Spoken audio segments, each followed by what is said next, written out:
SLBC tunnel వద్ద rescue operation పనులు కొనసాగుతున్నాయి. మంత్రి ఉత్తమ్ కుమార్ రెడ్డి అక్కడే ఉండి సహాయక పనులను పర్యవేక్షిస్తున్నారు. సొరంగంలో రెస్క్యూ ఆపరేషన్ లో రేపటి నుంచి రోబోలను వినియోగించబోతున్నట్టు మంత్రి తెలిపారు.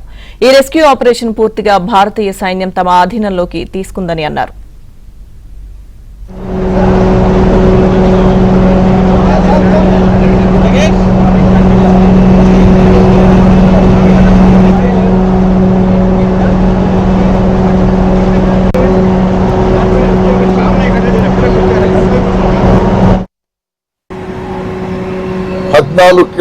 పదమూడు కిలోమీటర్ల 950 మీటర్ల వరకు ఇదంతా క్లియర్ ఉంది.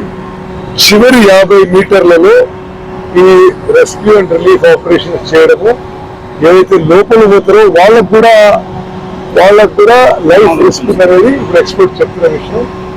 అందుకనే రోబోట్స్ తెప్పించాం. రేపటి నుంచి రోబోట్స్ కూడా పనిచేస్తాం. అంటే మేము వాళ్ళు ఇక్కడ లేరు అనే ఒక నిర్దిష్టమైన డెసిషన్కి వచ్చినప్పుడు మంచి స్థాయిలో కంపెనీ